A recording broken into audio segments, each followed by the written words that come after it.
My name is कल्पना। मैं आपको बताना चाहती हूँ कि किस तरीके से स्कूल से हम जुड़े रहे और हमने किस तरीके से 80% या उससे भी अधिक हम कह सकते हैं लेके आ सकते थे। पर कहीं ना कहीं अगर हम देखें तो 11th और 12th के अंदर टीचर्स की थोड़ी कमी थी उस टाइम पे। फिर भी हमारे जो स्टाफ है वो सच में इतना कोऑपरेटिव रहा है, जिन्होंने हमारे लिए बहुत कुछ किया, जितना हो सकता था उससे भी बढ़ कर के किया है। तो मैं फर्स्ट ऑफ ऑल सभी टीचर्स को थैंक यू बोलना चाहूँगी। अचीवमेंट बच्चों की नहीं होती, अचीवमेंट सिर्फ टीचर्स की होती है। टीचर्स का इतना बड़ा योगदान होता है तो शायद कोई नहीं देखता। सब देखते हैं कि बच्चों के परसेंटेज आए हैं, लेकिन बच्चों से ज़्यादा टीचर्स मेहनत करते हैं। अगर हम टीचर्स की जगह एक बार आ करके देखें, एक लेक्चर कोई भी बच्चा खड़ा होकर पढ़ा दे, अगले लेक्चर में वो बच्चा सबसे पीछे बैठा मिलेगा, क्योंकि उस टाइम तक वो थक जाएगा। लेकिन हमारे टीचर्स ऐसे हैं जो पूरा दिन हमें पढ़ाते हैं लेकिन वो थकते नहीं हैं। उनका इतना बड़ा योगदान रहता है हमारे रिजल्ट्स के अंदर। वो पूरा साल बच्चों के साथ लग के मेहनत करते हैं और जैसे ही रिजल्ट आता है वो दिन जो होता है वो टीचर्स के लिए भी बहुत ज़्यादा इंपॉर्टेंट होता है। तो मैं चाहती हूँ कि टीचर्स के लिए एक बार फिर से जोरदार क्लैप कीजिए।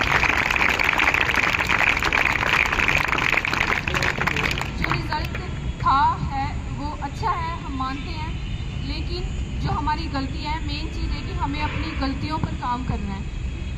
मेरे जो 80% आए हैं शायद इससे बहुत अच्छे आ सकते थे, लेकिन मैं एक्सेप्ट करती हूँ कि कुछ मेरी गलतियाँ रही हैं, कुछ कमियाँ रही हैं जिनकी वजह से वो नहीं हो पाया।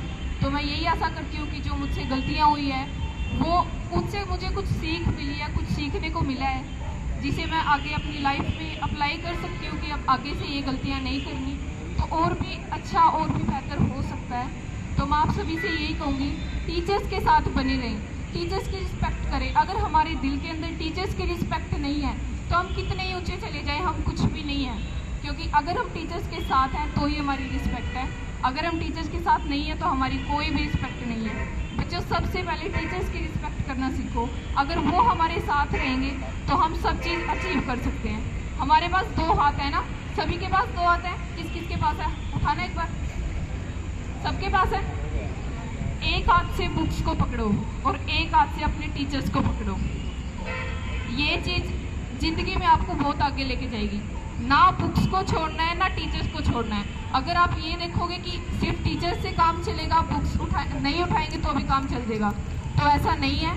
अगर ये सोच रहे हैं कि सिर्फ बुक्स हमारे लिए काफ़ी है, हमें टीचर्स की कोई ज़रूरत नहीं है, तो इस चीज़ में भी आप गलत हो। टीचर्स भी ज़रूरी हैं, बुक्स भी ज़रूरी हैं।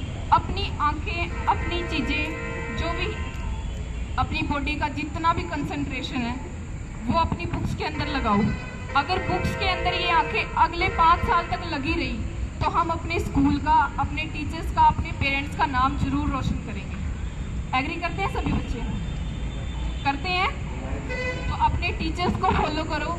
जो टीचर्स कहते हैं विश्वास के साथ जितना वो करवाते हैं उतना करके आओ। ज़्यादा प्रेशर लेने की, टेंशन लेने की कोई ज़रूरत नहीं है। हमारे टीचर्स जो हैं वो सच में बहुत अच्छे हैं।